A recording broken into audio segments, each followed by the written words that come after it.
Bismillahirrahmanirrahim, assalamu alaikum, warahmatullahi wabarakatuh, que a paz esteja com todos e todas.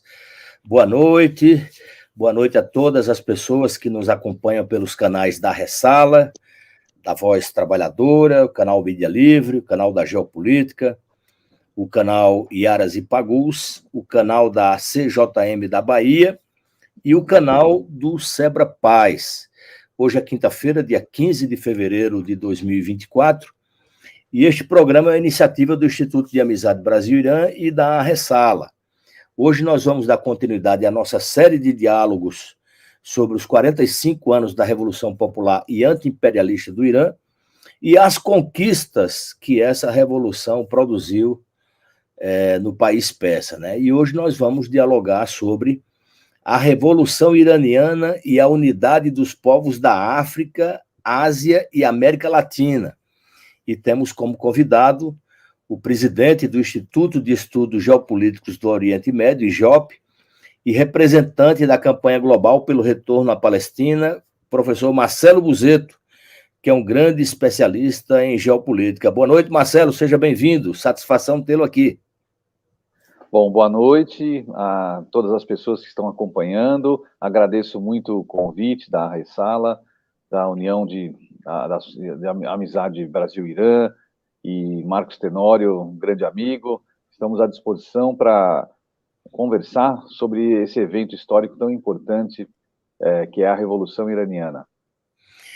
Então, Marcelo, inicialmente eu gostaria que você nos falasse qual a importância estratégica da Revolução do Irã, a Revolução Islâmica do Irã, no momento que ela foi realizada e as repercussões posteriores, não só na região, porque a Revolução Islâmica teve uma repercussão nacional, né? Qual era o contexto histórico e geopolítico daquela época, né? Que foi uma revolução realizada logo após o golpe militar, que depois prendeu o primeiro-ministro nacionalista Mohamed Mossadegh, e outros acontecimentos que foram se sucedendo e resultaram no grande feito de fevereiro de 1979. Bom, a Revolução Iraniana ela faz parte de um contexto, e eu acho que a gente pode entender a Revolução Iraniana como parte de um processo num período histórico bastante importante, bastante relevante. Ela está dentro de um período que a gente pode chamar de um período revolucionário na história da humanidade. Se a gente pegar desde 1917 até 1989, esse foi um período revolucionário na história da humanidade. Foi um período onde grandes insurreições populares, rebeliões populares, revoluções vitoriosas, né? Revoluções democráticas, populares, anti-imperialistas, anticapitalistas, elas foram se sucedendo nas mais diferentes partes do mundo. Uma parte dessas revoluções foram vitoriosas, outras foram tentativas revolucionárias que acabaram, por uma série de dificuldades, não sendo vitoriosas, mas também aparecem na história como grandes exemplos, né? De quando os povos se unem, se organizam, adquirem um razoável nível de consciência política, um razoável nível de organização e uma razoável capacidade de mobilização. Consciência, organização e mobilização em torno de uma causa justa, em torno de um programa. Quando o povo toma essa consciência, se organiza, se mobiliza, elabora um programa, tem uma causa justa, se orienta através de uma determinada estratégia política, que mostra o caminho, que mostra o rumo, forja, constrói importantes lideranças, né, com grande apoio popular, constrói suas próprias organizações políticas, né, constroem partidos, movimentos, sindicatos, enfim. Quando esse conjunto de fatores se encontram no mesmo período, surgem as condições mais favoráveis para que tenham movimentos com esse caráter revolucionário. Então, a Revolução Iraniana em 79, ela faz parte de todo um contexto, né? O Irã é um país que sempre fez parte de uma região estratégica para o desenvolvimento da economia mundial, né?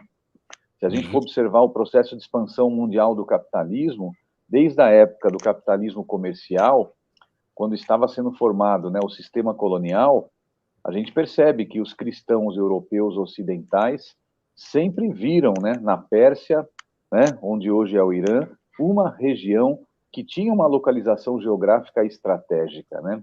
Uma região que sempre foi uma importante rota comercial, seja marítima ou terrestre.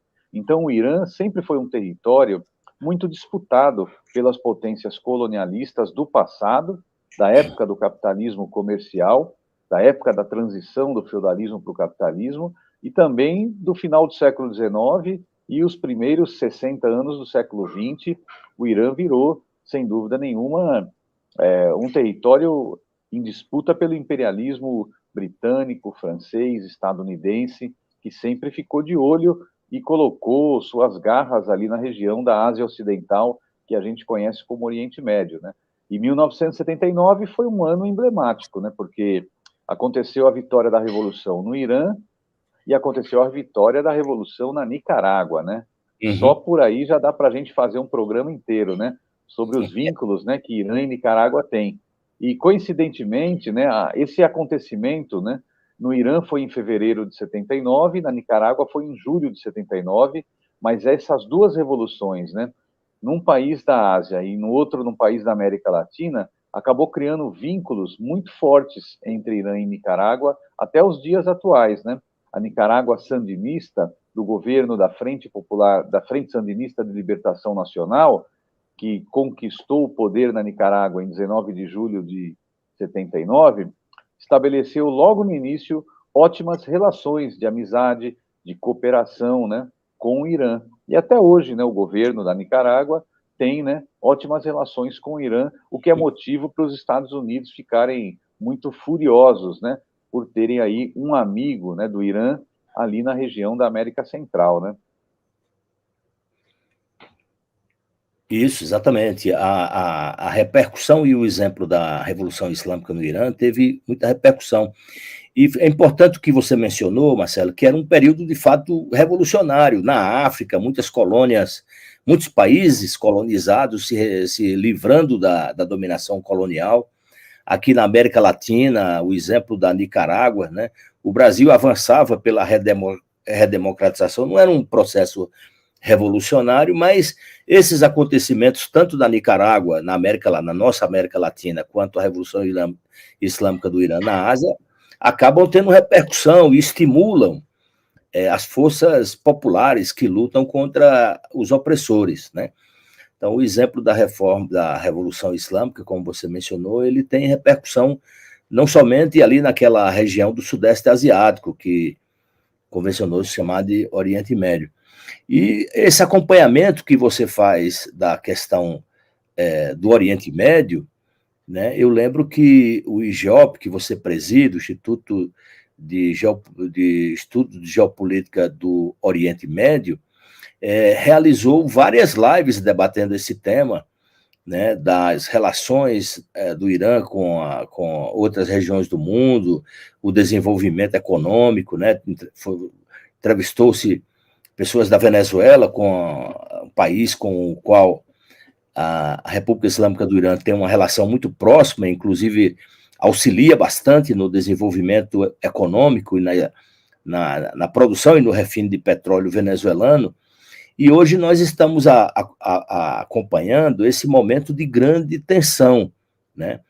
Tensão não apenas na Palestina, no Líbano, no Iraque, na Síria, no Iêmen, mas um momento de tensão global, né?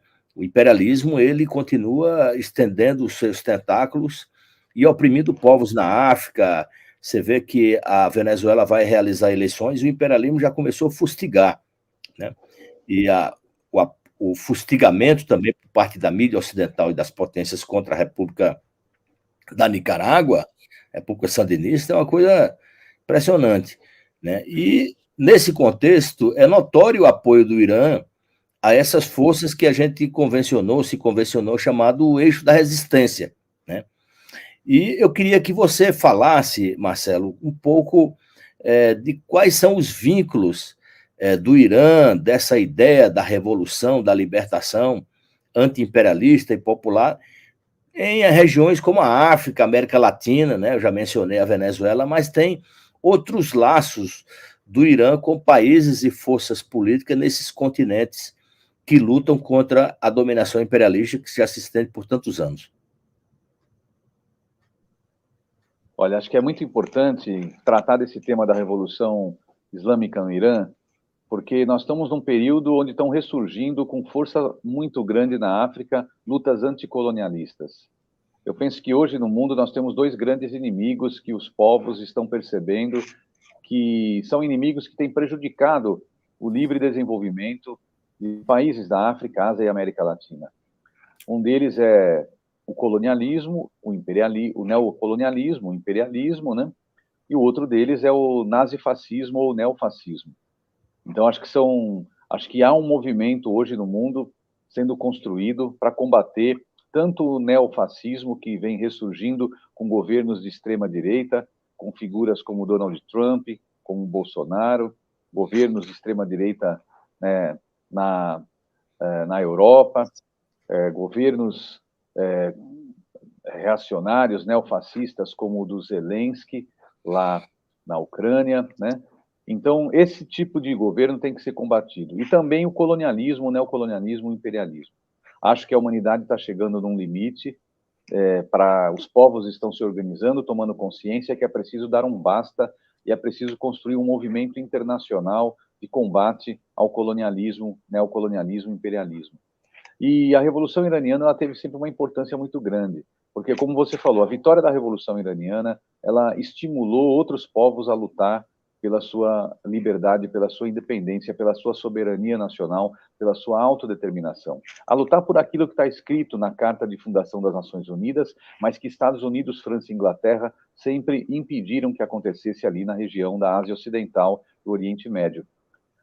O grande fator que gera instabilidade e violência em todo o mundo, mas especialmente na região do chamado Oriente Médio, é a intervenção política e militar dos Estados Unidos, França e Inglaterra e seus aliados regionais. As monarquias, lideradas principalmente pela Arábia Saudita, mas também com a colaboração da Jordânia, do Catar, do Kuwait, dos Emirados Árabes, enfim, essas monarquias que sempre foram vinculadas ao imperialismo, ao colonialismo, sempre foram governos submissos e aliados do imperialismo. Também partidos e movimentos que muitas vezes se utilizam da religião e do Islã para defender, né, o imperialismo na região. Então, a Revolução Islâmica ela vai destruir, ela vai derrubar, ela vai causar um terremoto político naquela região, ela vai ameaçar de fato os interesses geopolíticos, não só das potências imperialistas, mas também desses aliados do imperialismo que atuam, né, bastante fortemente ali na região. O Irã vai ter um papel fundamental, decisivo, importante e estratégico para fortalecer as lutas anticolonialistas na África. Se a gente for observar, né, quando tem a vitória da Revolução Iraniana, os vínculos de amizade, a solidariedade, as ações concretas de solidariedade do Irã com os povos africanos que se libertaram do colonialismo só vai crescer. Tanto as relações comerciais, como acordos de cooperação nas mais diferentes áreas né, da ciência e tecnologia, da agricultura, da defesa. Então, o Irã vai estender os seus braços e vai colocar a Revolução Islâmica a serviço também, né, de ações de cooperação e de colaboração com o desenvolvimento de países como Angola, Moçambique, Guiné-Bissau, né, Cabo Verde, enfim, o Irã vai saudar e apoiar a luta, né, do povo sul-africano contra o apartheid, vai ter vínculos bastante fortes com governos da Tanzânia, de Gana, de Burkina Faso, né? Então, o Irã vai ser um país que vai estender a sua mão para as nações africanas que se libertaram do colonialismo, né? Isso vai ser muito importante. E o Irã vai ter uma política de construir uma unidade entre o mundo islâmico, vai buscar diálogo com vários países, povos e organizações do chamado mundo islâmico, então vai construir um próprio caminho no sentido de colocar todos os muçulmanos para conversar sobre uma série de dilemas, né, que a humanidade vive, mas o Irã também vai buscar conversar com países que não são de maioria muçulmana, mas que sofrem também com o tema da opressão colonialista e imperialista. O Irã vai dialogar com a América Latina, vai estreitar seus laços com a Revolução Cubana, que desde de 59 vinha se desenvolvendo. O Irã vai se aliar com Cuba, e junto com Cuba, o Irã e Cuba terão um papel fundamental no fortalecimento do movimento dos países não alinhados, que vai ser um grupo de países que nos anos 70, 80 tiveram um protagonismo muito importante, né? O grupo de países não alinhados, né, o movimento dos países não alinhados, ele chegou a ter mais de 100 países, né, que se organizaram, e o programa, né, do movimento dos países não alinhados tinha muito a ver com o princípio da política exterior iraniana, que era uma política exterior independente, né, nem leste nem oeste, né, nem de submissão aos Estados Unidos, nem de submissão à União Soviética. Então, o movimento dos países não alinhados foi um terreno bastante favorável para o Irã, depois de 79, desenvolver suas ideias sobre política externa, cooperação, amizade, solidariedade entre os povos e como o Irã via que deveriam ser as relações internacionais, né?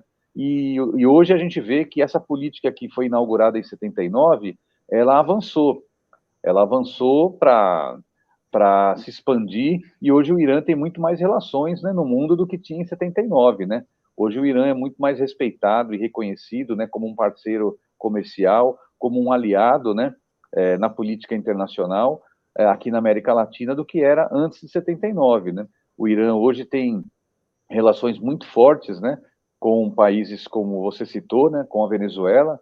O Irã tem tido uma cooperação estratégica com a Venezuela, porque a Venezuela também tem um governo que luta desde 1999, quando tomou posse o presidente, né, Hugo Chávez, luta para ter o direito de construir o seu próprio caminho de desenvolvimento econômico, social, político e cultural. E eu penso que essa é uma característica da Revolução Islâmica, né? Há uma incompreensão, muitas vezes, né? As pessoas, às vezes, acham que um processo de mudanças revolucionário tem que ser tudo igual, né? Tem que ser igual em todos os lugares, tem que seguir um mesmo modelo. E não é assim, né? Os povos têm criatividade. Os povos, eles vão estudar a sua história, eles vão levar em consideração a sua história e a sua cultura para fazer as mudanças necessárias, para construir uma nova sociedade. Isso leva tempo, né? Essas mudanças para se consolidarem. Então, eu acho que o Irã, ele revelou que a cultura tem um papel fundamental, decisivo e estratégico num movimento de construção de uma nova sociedade. E no caso concreto do Irã, a cultura, que é uma expressão, a religião, né, que é uma expressão fundamental e decisiva da cultura de um povo, ela teve um papel importante ali. E ela ajudou a orientar e a direcionar, né, a Revolução Islâmica para determinados caminhos. E isso teve apoio popular, né, foi discutido entre o povo e foi escolhido um caminho. Então, o Irã, acho que ajudou a mostrar para o mundo o seguinte: cada povo tem que ter o direito de escolher o seu próprio caminho de desenvolvimento econômico, social, político e cultural. E as forças que são verdadeiramente revolucionárias devem ter uma participação ativa nesse processo, colocando suas opiniões, colocando suas ideias, debatendo, disputando, né, decisões ali, mas sempre com uma unidade em torno de uma estratégia, né? Porque no Irã tem debate, né? Tem divergências entre partidos, entre lideranças, né? Entre organizações. O Irã não é um país onde tem uma única opinião política sobre os mais diferentes temas, né? A gente acompanha que tem debates intensos no parlamento iraniano sobre uma série de questões, né, ligadas à educação, à saúde, à política interna, à política industrial, à política de defesa nacional, à política nuclear.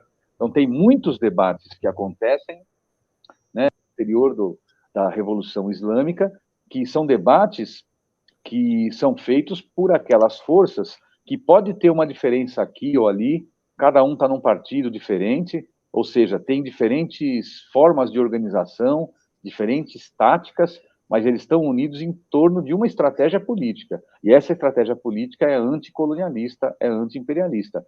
É fazer o seguinte: podemos divergir sobre todos os temas, mas a gente tem que ter unidade em torno de uma coisa, é a defesa da soberania nacional, é a defesa de um princípio, de que o povo iraniano é que vai decidir o seu destino, não vem de fora, né? Então, acho que esse exemplo do Irã vem ajudando a estimular também essa aliança que o Irã tem feito com países que tentam seguir esse mesmo caminho, né? De buscar a afirmação da sua soberania, como é o caso da Venezuela, como é o caso da Bolívia, né? Desde o Evo Morales, né, para cá, também o Irã, né, se aproximou da Bolívia. E com o governo Lula, o Irã sempre manteve ótimas relações, né? Durante o governo Lula, né? O governo Lula sempre quis conversar, dialogar e reconheceu no Irã, né, uma potência regional que é importante, é um país que tem, né, muito a oferecer para o Brasil, do ponto de vista econômico, do ponto de vista político, do ponto de vista cultural, né? E eu acho que a gente precisaria só ver como aproveitar melhor, né? Essa aproximação que aconteceu, né, nos anos 2000, com o governo Bolsonaro deu uma distanciada, né? O Irã foi agredido, né, verbalmente, pelo Bolsonaro, navios iranianos enfrentaram uma situação constrangedora aqui, né? Porque o Bolsonaro tinha recebido uma ordem dos Estados Unidos para proibir a Petrobras de reabastecer navios iranianos que vieram para cá numa missão comercial, né? Criou uma série de problemas e dificuldades para o Irã. E eu acho que agora a gente precisaria ver como fortalecer ainda mais essa relação, né? Não só econômica, mas também uma aproximação do ponto de vista cultural, com mais intercâmbio, né? Intercâmbio de pesquisa, intercâmbio entre as universidades, né? Mandar estudantes brasileiros para lá, mandar técnicos agrícolas para lá para conhecer a experiência da reforma agrária que houve no Irã. Eu acho que tem que criar caminhos, né, para fortalecer ainda mais, né, essa integração e essa amizade, né, que tem entre Irã, Brasil, entre Irã e os povos da América Latina, né? O ano passado, o Brasil, junto com o Irã, comemoraram os 120 anos de relações diplomáticas, né? E foi um ano, assim, pelo que eu acompanhei, um ano muito positivo, muito produtivo, porque houve um incremento, houve uma aceleração do incremento de muitas atividades, não apenas as atividades comerciais, que aumentaram bastante, né, do Brasil para o Irã e vice-versa, mas esses aspectos que são importantes também para os dois povos, o aspecto cultural, esportivo, tecnológico, né? O Irã completa agora 45 anos da Revolução e apresenta, assim, feitos extraordinários, né, em todos os campos. E são desenvolvimentos tecnológicos, educacionais, militares, no meio ambiente, etc., que demonstram para as outras nações que lutam pela sua soberania que o caminho da autodeterminação e da soberania é o que leva ao desenvolvimento, né? Você vê, o Irã se livrou da dominação do imperialismo estadunidense, do Império Britânico e outros, como você mencionou, que os explorava, e hoje o Irã, depois de 45 anos da Revolução, está ali liderando importantes campos na ciência, na tecnologia, né, na medicina. O Irã tem feitos extraordinários na medicina, na educação, praticamente analfabetismo zero, né? A alfabetização de meninas e mulheres é 100%, não existe mais índices negativos a serem ostentados, como também no desenvolvimento humano, na liberdade religiosa, nos direitos da mulher, enfim, né? Então, essa questão que você coloca, Marcelo, que foi assim, é alvissareiro para os povos que estão sob a pressão e lutam pela sua autodeterminação, os feitos da Revolução Islâmica. Olha aí, o país independente, livre do imperialismo, livre da exploração das superpotências, ele se desenvolve porque as forças nacionais vão se dedicar ao desenvolvimento dessas tecnologias. Você vê no campo do lançamento de satélites, por exemplo, o Irã é totalmente autônomo, né?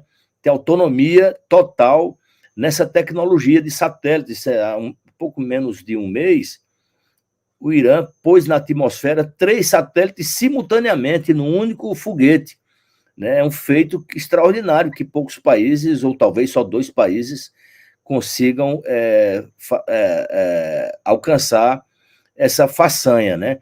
Então, Marcelo, eu queria também falar um pouco da atualidade da Revolução Islâmica do ponto de vista desses avanços, né, nas diversas áreas. Você já mencionou uma série de questões, como o intercâmbio que precisa ser incrementado entre o Irã e os outros povos, principalmente os povos, os países livres dessa dominação e aqueles que estão em vias da sua libertação. Eu queria te ouvir um pouco também sobre essa nova realidade iraniana do século XXI. O Irã hoje, sem dúvida nenhuma, é uma potência cada vez mais influente nas relações internacionais, né? Ele, como você tinha dito, né, o Irã, ele estimulou processos de libertação nacional e apoiou lutas de libertação nacional em várias partes do mundo, condenou as ditaduras e as violações de direitos humanos que foram praticadas, né, nos anos 70, 80, contra países na América Latina, África e Ásia, condenou golpes de Estado, né, que foram apoiados pelos Estados Unidos, como esse novo ciclo de golpe de Estado que nós vivemos aqui na América Latina. O Irã sempre condenou, né, o golpe de Estado que aconteceu em 2009 em Honduras, contra o presidente Manuel Zelaya, o golpe de Estado que aconteceu em 2012 no Paraguai, contra o presidente Fernando Lugo, o golpe que aconteceu em 2016 contra a presidenta Dilma, aqui no Brasil, e o golpe de 2019 na Bolívia, né? Então, o Irã sempre condenou essas iniciativas, né, onde se comprova a participação de interesses externos, né, na derrubada de governos que tentam, de alguma maneira, mesmo com algumas limitações, desenvolver uma política mais de afirmação nacional, né, de soberania nacional. E o Irã, sem dúvida nenhuma, a Ásia Ocidental podemos falar que, se no século XX houve, né, no mundo, nas relações internacionais, um fato histórico que talvez tenha alterado de maneira significativa as relações internacionais, talvez o mais importante fato histórico do século XX, a Revolução Russa de 1917, quando a gente olha para a América Latina, acho que a gente pode falar que o fato histórico na América Latina mais importante do século XX foi a Revolução Cubana de 1959. Acho que a gente pode também dizer que na região ali do chamado Oriente Médio, da Ásia Ocidental, o fato histórico mais importante do século XX, eu acredito que naquela região pode ter sido, sim, a Revolução Iraniana de 1979, porque existe aquela região era uma antes e outra depois. Então, a Revolução Islâmica de 79 fortaleceu, inclusive, né, a luta do povo libanês contra seu principal algoz, que foi o colonialismo israelense, né? Quando foi vitoriosa a Revolução no Irã, Israel estava numa ofensiva militar contra o Líbano, em 79. E essa ofensiva continuou, de 79 a 82. Né? Israel já estava no Líbano, atacando o Líbano e interferindo nas questões internas do Líbano desde o início da Guerra Civil Libanesa, em 1975. Israel tinha escolhido no Líbano seu principal aliado, que era a Falange, né, o Kataeb, um partido fascista. Para que ninguém se engane, os vínculos do sionismo com o nazifascismo, eles são reais. Os vínculos do sionismo com o nazifascismo, eles são comprovados historicamente.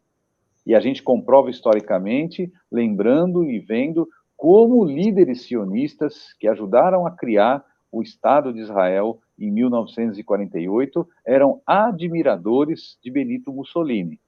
Por exemplo, o grupo terrorista sionista chamado Stern tinha no seu programa, e seus líderes, né, em 1948, quando criaram o Estado de Israel, elogiavam publicamente o regime do Benito Mussolini, fascista italiano. No Líbano, quando acontece a Revolução Iraniana, entre 79 e 82, Israel está fortalecendo seus vínculos políticos e militares com o Kataeb, que é um partido político fascista de extrema-direita no Líbano. Então é de se estranhar que algumas pessoas que se dizem historiadores ou especialistas em relações internacionais desconheçam ou fazem desconhecer, ou fiquem irritados quando nós falamos, né, Tenório, sobre esses vínculos do sionismo com o fascismo. Vai dizer o quê? O que é o Kataeb, esse partido chamado Falange? Que no Líbano tem esse nome Falange porque foi um partido criado, inspirado na Falange, que era o partido fascista da Espanha. Então, de 79 a 82, Israel numa ofensiva militar no Líbano, com apoio, né, ao fascismo libanês representado por esse partido político chamado Falange. E aí o que acontece é que a Revolução Islâmica ela vai ajudar a fortalecer a resistência libanesa para impedir, para interromper a ofensiva política e militar israelense. O Irã vai colocar o seu país e o seu território e os seus recursos à disposição daquelas forças anticolonialistas e anti-imperialistas no Líbano. E aí vai surgir uma poderosa resistência popular no Líbano que vai se construir. Vai construir um partido político, uma organização política, que vai ser obrigada a ter também seu braço militar, porque na luta anticolonialista é legítimo que um povo também se utilize de diferentes meios. E isso está legitimado pelas relações internacionais, pelo direito internacional. O direito internacional dá ao povo oprimido, né, a condição legal dele se insurgir, inclusive com armas nas mãos, quando for necessário, para defender a sua pátria, para defender os seus direitos, para defender o seu povo, para defender a sua população civil, a sua terra, as suas casas, as suas escolas, os seus hospitais, enfim, o seu território e a sua pátria. Então, o povo libanês recebeu esse apoio e solidariedade bastante ativa, e esse apoio da Revolução Islâmica, ele não diria que foi ele que levou a vitória do povo libanês contra o sionismo e o colonialismo israelense. Eu diria que quem foi vitorioso, quem venceu o colonialismo, foi o povo libanês e suas próprias organizações, e suas legítimas organizações nacionais. Mas essas organizações tiveram, sim, o apoio e a solidariedade do Irã. E isso foi fundamental. Eles foram estimulados, eles foram impulsionados pelo movimento da Revolução Islâmica do Irã. Com coragem, com ousadia e com a determinação necessária para enfrentar e derrotar o imperialismo e o colonialismo lá no Líbano. Então, o Irã virou essa referência, virou essa potência, né, que inspira hoje povos do mundo inteiro. Como você já falou, a Revolução Iraniana hoje, ela é uma referência não só para o Líbano, ela ajudou o Líbano a se libertar, o Líbano hoje faz parte do eixo da resistência, ela ajudou de maneira decisiva a Síria a não ser destruída, fragmentada, dividida, porque o projeto do sionismo, colonialismo, imperialismo e das monarquias árabes, com apoio de grupos terroristas como o Estado Islâmico, como Exército Livre da Síria e tantos outros, né? Com apoio da Turquia também, eles tentaram destruir a Síria, dividir a Síria, estimular a Síria a viver uma guerra fratricida, como diz a Bíblia, né? Uma guerra de irmãos contra irmãos. Eles tentaram estimular muçulmano matar muçulmano, árabe matar curdo, né? Eles tentaram criar ali, estimular os povos que viviam dentro do território sírio a se matar, né? Os muçulmanos atacar cristãos, e o governo sírio, com o apoio decisivo do Irã e da resistência libanesa, né? O Hezbollah, principalmente o Hezbollah, né? Vamos dizer aqui o nome de que organização. O Hezbollah é uma organização legítima, o Hezbollah é uma organização com apoio da sociedade libanesa, o Hezbollah é uma organização que defende os princípios fundamentais da Carta das Nações Unidas, especialmente, né, aqueles pedaços da Carta que falam sobre a necessidade de você respeitar a soberania e a autodeterminação dos povos. Então, a atuação do Hezbollah, a atuação da Síria, a atuação do Irã, juntos, coordenados, foi fundamental. A Síria sobreviveu porque o Irã também colocou seus recursos à disposição para ajudar aquele território árabe. E o que os Estados Unidos fizeram no passado foi estimular a rivalidade entre árabes e persas. estimular a rivalidade entre xiitas e sunitas. E o Irã sempre foi um país que, desde a Revolução Islâmica, sempre buscou diálogo. Diálogo com outros povos, diálogo com outras religiões, diálogos com outras civilizações.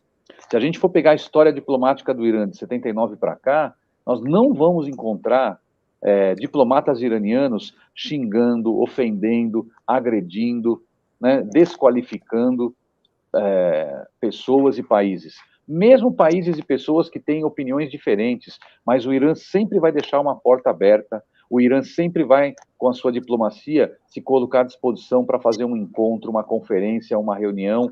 O Irã sempre fez todo o esforço. Se a gente buscar a história da diplomacia iraniana de 79 para cá, a gente vê que a Revolução Islâmica, ela trouxe uma orientação diplomática muito precisa, que é o seguinte, é buscar fazer tudo para que sejam solucionados os conflitos existentes, que eles sejam solucionados através de um caminho que seja o caminho da paz, do diálogo, buscar uma solução negociada, buscar soluções políticas e diplomáticas para os conflitos armados, tentar evitar guerras, mais guerras, novas guerras, tentar evitar que os povos e nações se armem e comecem a se atacar mutuamente. Então, o Irã, eu diria que nesse aspecto, é um fator de estabilidade ali na região. É um dos países que tem um papel fundamental para garantir uma certa estabilidade e para impedir que aquela região seja levada para uma situação de guerra de todos contra todos, porque é isso que Estados Unidos, Inglaterra e França sempre fizeram. Jogaram povos uns contra os outros, muçulmanos xiitas contra sunitas, né? Árabes contra curdos, árabes contra persas, e o Irã tem buscado, eu diria que tem sido muito eficaz nessa construção de uma unidade, né, estratégica em torno de um projeto para a região. E o eixo da resistência é isso. Aí veio hoje o Iêmen, hoje vem o Iraque, né? O Irã conseguiu construir a paz com o Iraque. Foi o Irã que conseguiu isso, não foi na ONU, não foi a ONU que conseguiu isso. O Iraque, a atuação da diplomacia e da política iraniana foi fundamental para construir a paz entre dois países e povos irmãos que estavam divididos, que estavam separados há décadas. Irã e Iraque passaram por uma guerra, né? Guerra 1 milhão morreu de um lado. Estadunidense, né? Uma guerra morreram 1 milhão. Pelo imperialismo, né? 1 milhão morreu de um lado, outro milhão morreu do outro, e não se acertava. E a política iraniana, observando o que os Estados Unidos fez no Iraque a partir de 2003, foi conversando, dialogando com lideranças do Iraque desde 2003, foi conversando com sunitas, foi conversando com cristãos iraquianos, foi conversando com xiitas, foi conversando com curdos do Iraque, e os iranianos conseguiram, através da sua diplomacia, ajudar o Iraque a se reorganizar, a se reerguer aos poucos. E o Iraque hoje está retomando e recuperando sua soberania, sua autonomia, sua dignidade. E o que deixa mais feliz quando a gente vê hoje a relação Irã-Iraque é que você hoje não vê agressividade entre Irã e Iraque. Só pelo feito de ter garantia que Irã e Iraque hoje são países amigos, só por ter construído a relação de amizade entre Irã e Iraque, e a gente saber que não vai ter guerra entre Irã e Iraque nesses próximos anos, porque hoje são governos e povos que têm amizade, que têm respeito, que têm cooperação, só isso já mereceria, na minha opinião, para o governo iraniano, um prêmio Nobel da Paz. Porque a paz concreta é essa, é a paz dos povos vizinhos que tiveram um passado de conflito. Quantos iranianos e iraquianos não sofreram? E agora eles conseguiram fazer o quê? A reconciliação. Isso não é qualquer um que consegue fazer. Houve uma reconciliação honesta, verdadeira. E hoje, Irã e Iraque são povos e governos aliados. E é isso que a gente deseja para a América Latina, África e Ásia. Que a gente tenha governos, né, que sejam aliados, que se unam para garantir um desenvolvimento regional, que os problemas regionais sejam compartilhados, né, nos espaços regionais, que a gente não fique dando atenção para o que os Estados Unidos fala de uma decisão política interna nossa aqui ou que a França fala, ou que a União Europeia fala, ou que a OTAN fala, né? Porque OTAN, União Europeia, né, Estados Unidos, OEA, esses organismos não têm interesse em desenvolver os países que estão no sul global, né? E eu acho que o Irã, então, nesse aspecto, tem cumprido, né, um papel fundamental, Said. E agora a gente viu o que foi o Iêmen, né? O que o Irã ajudou o povo iemenita a recuperar também a sua dignidade e o seu rumo, né, na construção do Iêmen dentro de um projeto maior, de unir os povos árabes, de unir os povos, né, muçulmanos, na luta anticolonialista. O Iêmen agora se tornou um protagonista fundamental, um país que muitos diplomatas do Ocidente nem saberiam apontar onde o Iêmen ficava no mapa. E agora todos estão aí preocupados. Ai, o Iêmen, o Iêmen. Então, o povo do Iêmen se levantou, também inspirado, né, nesse movimento que foi a Revolução Islâmica e que fez do Irã um país respeitado na região, né? Exatamente. Eu acho, Marcelo, que você, nessa sua fala, aborda duas questões que eu julgo muito importantes, né? Essa questão que você fala do direito internacional, do respeito ao direito internacional, do respeito à Carta das Nações Unidas. Você vê aí as potências imperialistas e seu filhote, o Estado sionista de Israel, não respeitam o direito internacional. Até o Lula, hoje, lá no Egito, disse que Israel não respeita as resoluções do Conselho de Segurança, da Assembleia e dos órgãos internacionais vinculados às Nações Unidas. Ou seja, o direito internacional é posto de lado. É só invocado quando lhes interessa, né? Quando é para agredir uma nação, quando é para tomar uma decisão que beneficia o imperialismo, né? E essa questão que você menciona do legítimo direito à legítima defesa parece redundante, mas não é, né? Os países vítimas da opressão, do colonialismo, né, da ocupação, enfim, eles têm o legítimo direito à resistência para acabar com essa opressão, inclusive pela via armada. Né? É o que ocorre hoje com os partidos e as forças políticas de países que lutam contra essa nova forma de colonialismo. Né? O sionismo é um projeto colonial europeu na Palestina, e as forças da resistência palestinas, elas agem segundo o direito internacional. Eu acho um absurdo, como você mencionou, historiadores, sociólogos, pessoas que estudam essas questões do direito internacional e das relações internacionais, se virar e dizer o grupo terrorista Hamas ou os terroristas do Hezbollah, numa demonstração de um desconhecimento total da Carta das Nações Unidas, onde fala que todos os povos submetidos ao colonialismo, à opressão, têm o direito à legítima defesa por todos os meios. Né?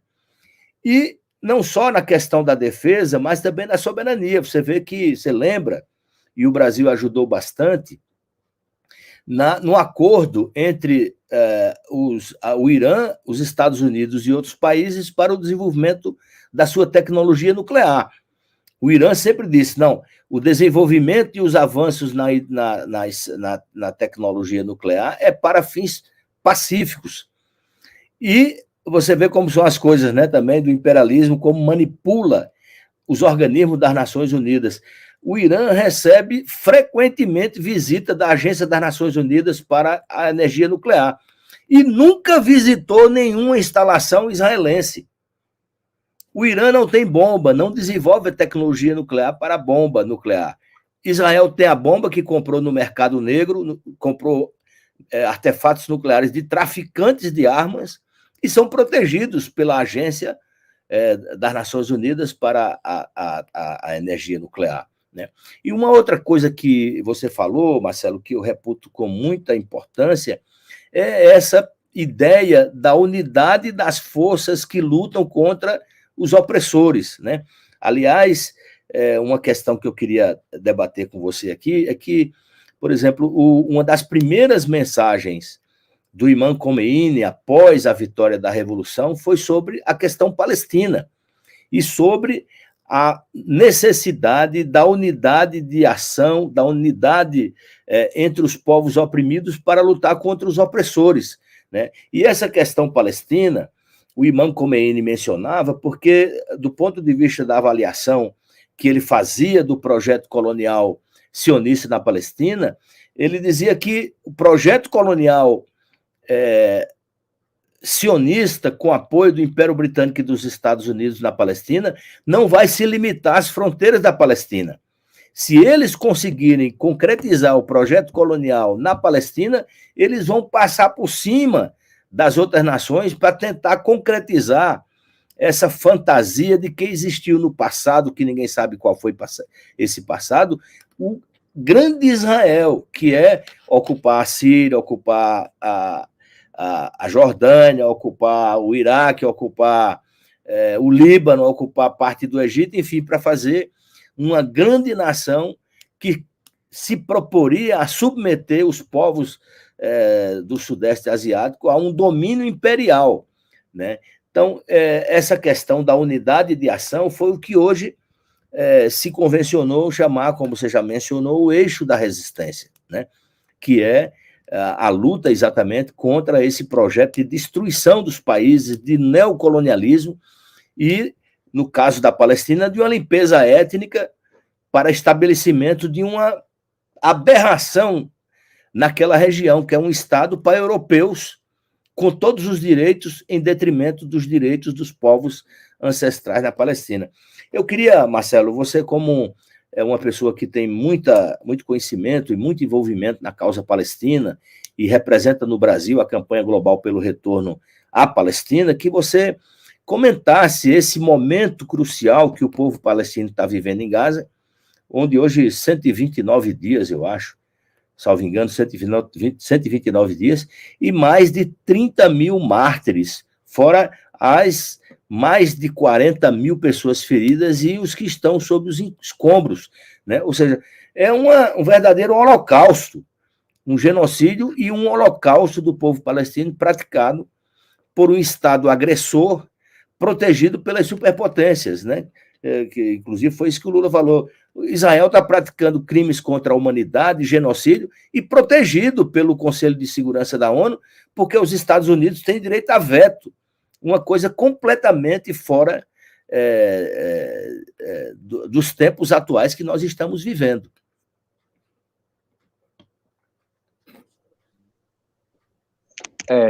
Sobre a questão palestina, de fato, a gente tem que nos entristece muito de ver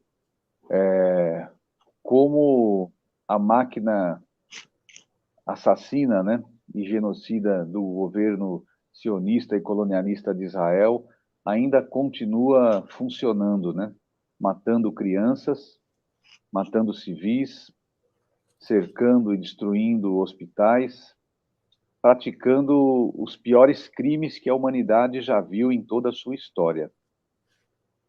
É possível dizer com tranquilidade que nunca antes na história da humanidade houve um governo tão covarde, tão criminoso, tão assassino, tão genocida, né? Tão insensível com a vida humana como os sucessivos governos do Estado de Israel. Alguns vão fazer comparações e já chamam por aí, né, o governo de Israel de um governo nazi-sionista, né, o nazi-sionismo israelense, né, e tal. E, de fato, talvez a melhor comparação com os crimes que foram cometidos contra pessoas em situações de extrema vulnerabilidade, praticados por Israel em Gaza, só sejam comparados aos crimes e os assassinatos, né, e a covardia e a crueldade praticada pelos nazistas no gueto de Varsóvia ou em alguns momentos como esse na história. Mas em relação ao número de assassinatos de crianças nessa guerra não há comparação, né? Se Israel é o país recordista em violação de direitos humanos, Se Israel é o país recordista em não cumprimento de resoluções da ONU, agora Israel é o país recordista em assassinato de crianças numa guerra. Porque não foram acidentes de percurso, não foi um dano colateral, como os Estados Unidos falavam, né? Na Guerra do Vietnã, quando morriam civis. Ah, não era intenção, mas era um dano colateral, faz parte da guerra. Israel também já usou essa expressão. Agora não. Foi programado. É um genocídio planejado, é um genocídio programado, porque não há desculpa. Israel tem toda a tecnologia necessária para saber onde estavam essas pessoas, quem eram essas pessoas, sabiam que eram crianças, sabiam que eram civis, mandam panfletos e mensagens nos celulares para as pessoas se deslocarem para um lugar de Gaza, e aí bombardeiam essas pessoas no meio da estrada. Então, ataques a civis de maneira intensa, permanente, generalizada, indiscriminada, é uma covardia, é uma crueldade. Então, a gente só tem aqui a expressar a nossa solidariedade a esse heróico povo e dizer o seguinte, que o que a gente vê é que as forças legítimas, representantes do povo palestino, têm essa vontade e essa disposição de lutar até o fim por essa causa justa. Porque quando a causa é justa, a vitória é certa, é uma questão de tempo. E o que a gente vê é que há uma necessidade ainda de se intensificar toda a luta contra o regime do apartheid israelense, toda a luta contra o colonialismo israelense.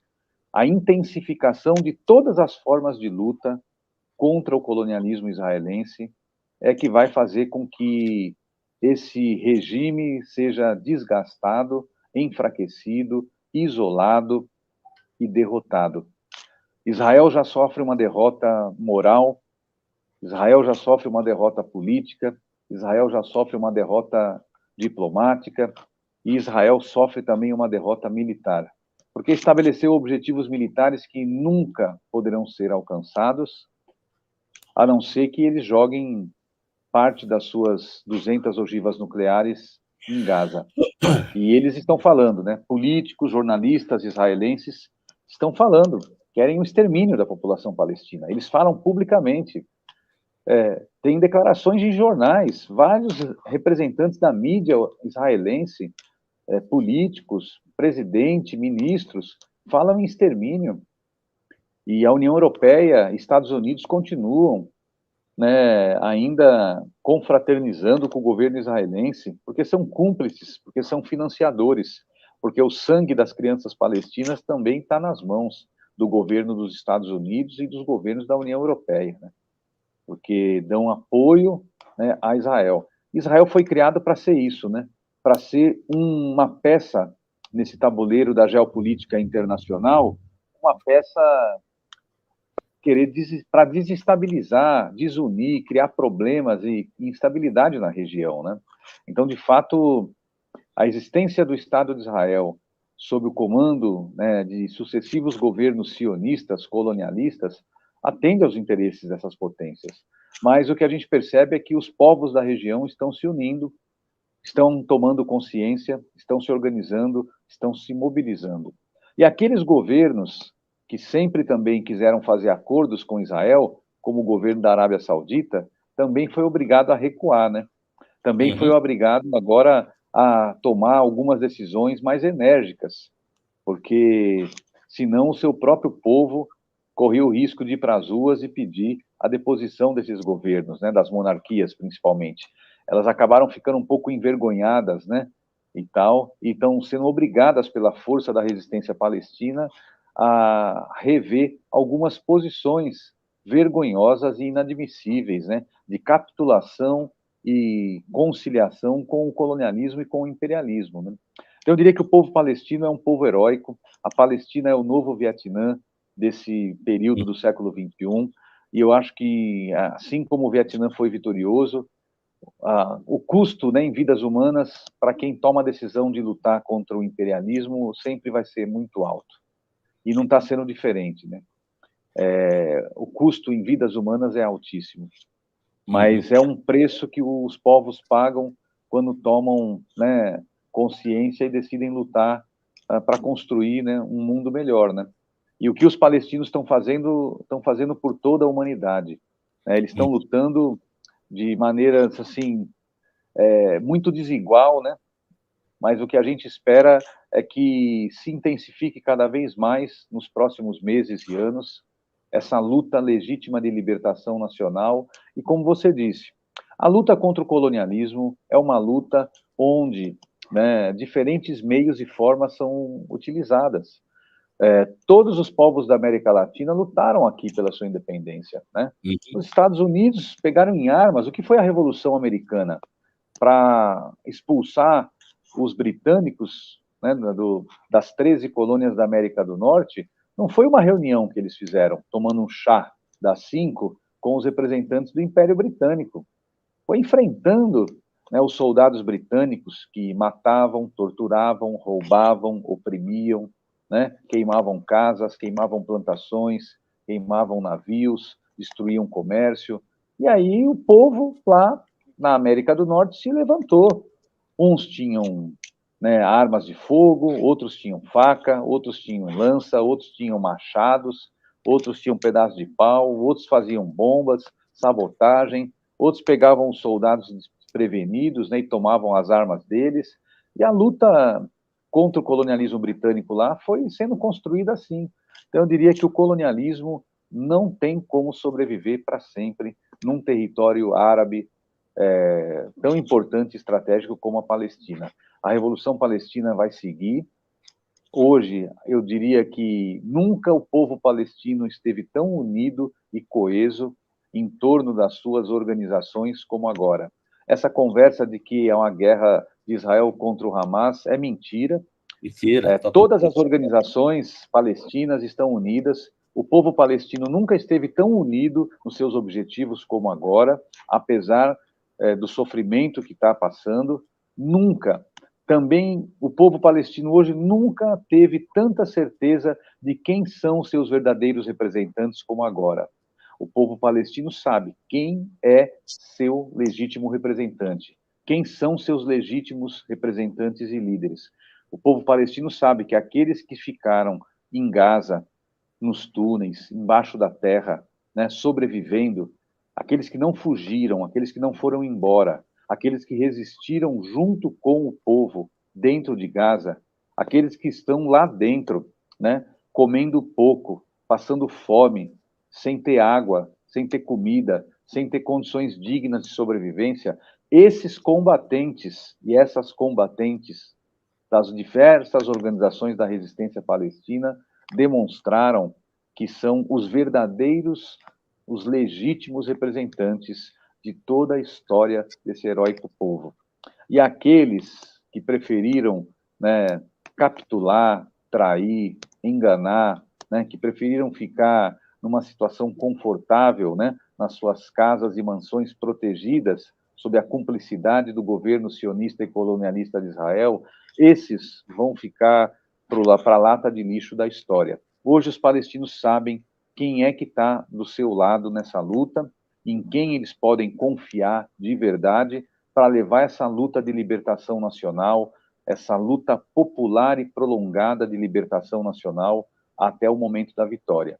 E também os povos vizinhos sabem que é mais do que nunca fundamental uma ação coordenada, conjunta, para enfrentar o colonialismo, o sionismo e o imperialismo. Que a ação coordenada e conjunta já fez esses povos vencerem mais de 7 ou 8 guerras. Venceram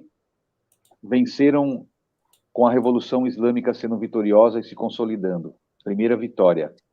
Venceram no Líbano em 25 de maio de 2000, expulsando Israel. Segunda vitória. Venceram no Líbano em 2006, 36 dias de guerra, Israel não aguentou, fugiram de novo, né? Terceira vitória. Depois o povo se organizou e foi vitorioso no Iraque. Se organizou e foi vitorioso no Afeganistão, né? 4, 5 vitórias. Foi vitorioso também na Síria, na sexta vitória. Foi vitorioso no Iêmen, 7ª vitória. E está sendo vitorioso também agora na Palestina, porque, do ponto de vista militar, Israel não conseguiu atingir seus objetivos. Então, povos que se juntam, que se unem, né, impuseram 8 vitórias contra o colonialismo, contra o sionismo, contra o imperialismo.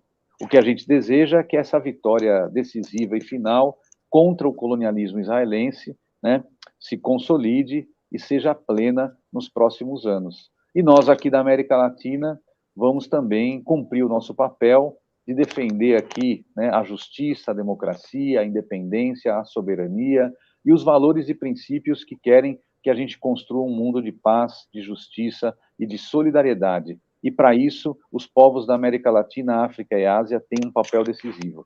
Temos que fortalecer a unidade entre América Latina, África e Ásia, porque é desse território do planeta que vão surgir as soluções para salvar a humanidade. Soluções para a questão da água, soluções para a questão do meio ambiente e solução para os conflitos armados e para as guerras. A paz vai nascer dessa intervenção conjunta e decisiva dos povos da África, América Latina e Ásia contra o colonialismo, contra o imperialismo, contra o sionismo.